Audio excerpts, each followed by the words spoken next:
What's up everyone, Connor Green here again today, and today we're going to look at a few examples of good and bad products to dropship. Now I just put together a few different products that I found on Aliexpress, so I'll explain to you why I think they're good products, and I'll explain to you why I think the bad ones are bad. Um, Now someone asked me if they see a product that's on Facebook and is quite obviously a dropshipping product, should they go ahead and just copy it? And I've tried this strategy and it didn't work. And here's the reasoning behind it. Facebook advertising is so fast, it's so rapid. You can get out to millions of people in literally days, if not hours, if you spend enough money.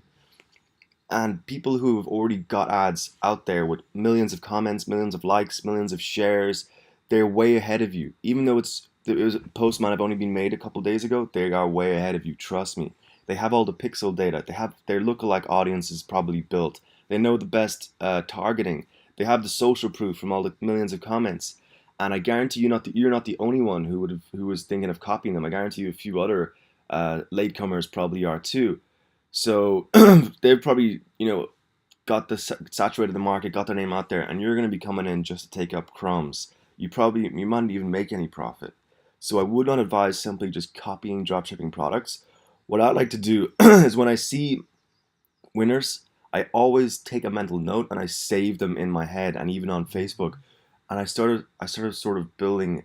I build like the ability to discern what a good product is because I've seen so many of them and I know what works and what doesn't. So let's get on with the video and we'll talk about a few of the products. So the first one. Now I made a video before saying I prefer solving problems instead of going for the passionate audiences because passionate audiences require you to build up a brand name and social proof, and that's a lot harder to do with a quick shop dropshipping store. But I think this product could definitely work. I don't know if anyone else has dropshipped it, but I was actually thinking of not putting it up here and doing it myself, but then I decided, what the hell, I'll just share it with you guys.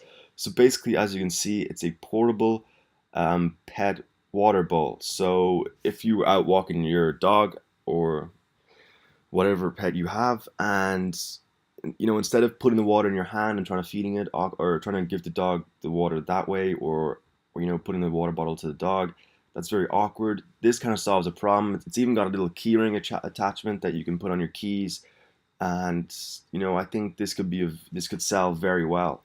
As everyone knows, the pet audience is huge. There are so many pet owners, and they spend a lot of money on their pets. And the pet niche is one that you always hear new people going into, and people still make money. This would be great for a video as well because you could actually show how it works. So if any of you want to try this, go ahead. I think it could be a very successful product. So number two, I'm sure you've seen this product as well, the selfie drone. I actually even tried this one. I sold a few, but there was a load of other big dropshipping stores that had already done it, had already got their name out there, and the market was a bit saturated. So I did all right, but I didn't do too well. I'd say it's more of a problem product than a passionate audience. The people who are passionate about drones wouldn't be buying a 50 or 60 dollar drone. They'd be buying the real expensive ones. So you'd be targeting people.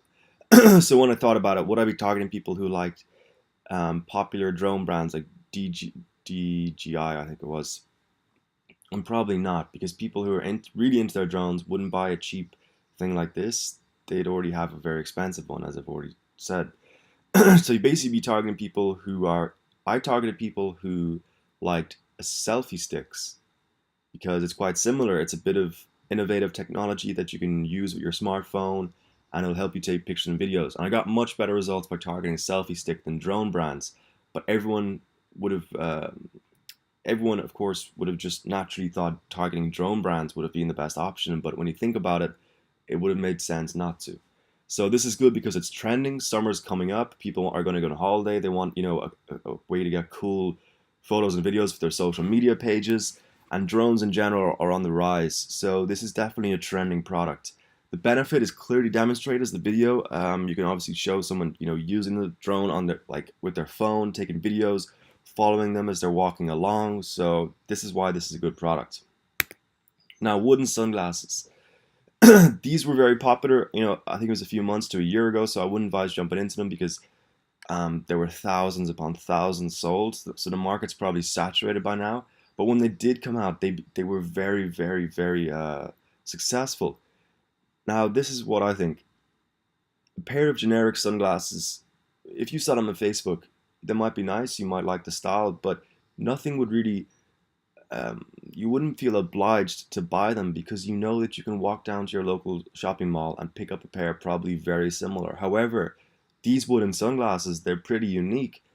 I don't know where I could buy one of these in the city around me. I probably could, but I don't know where I could off the top of my head. So if I saw them on Facebook, I would feel compelled. I'd be like, if I don't buy them now off this website, I might never get them. And they are unique. Like, I haven't seen many people, when they first came out, I didn't see many people wearing them. They were rare, and that's why they're a good product, because they're unique, rare, and they're differentiated. Um, hold on. So yeah, that's that for the wooden sunglasses. Now, this is an example of a bad product. I see a lot of people trying to get into the watches niche, and this is what's wrong with it. Unlike the wooden sunglasses, this is just a generic men's watch. It's all right. It's pretty nice. You might even get more, like, a couple sales, but this is not a product where you're going to get explosive profit and sales, which is what we're after. You're not going to get people who see this and say, I need that. It's €12. You're probably gonna have to sell it at €25. I can probably walk down to the shopping mall and buy a watch just like this for €25, if not cheaper. Probably not branded, but this isn't branded either, so that's irrelevant. But this is not a unique product. It's pretty generic. So I would not advise selling products like this because you're not differentiated. You're just going to blend into the crowd, and people will not feel compelled to buy from your site when they can get one of these 5 minutes away in a shop without having to wait for shipping. Now, this is an example of a good men's watch to buy. Like the wooden sunglasses, it's a bit different. I don't know where I could buy a genuine wooden watch, and it's unique. Now, I don't know what I'm not huge on wooden products. I just picked two wooden products for this video. you don't you don't have to sell wooden products. I'm just giving you examples of what products are unique compared to what's already out there. So yeah, that's that for this video. I hope you enjoyed it and you have a better idea of some good products and some bad products. Thank you for watching.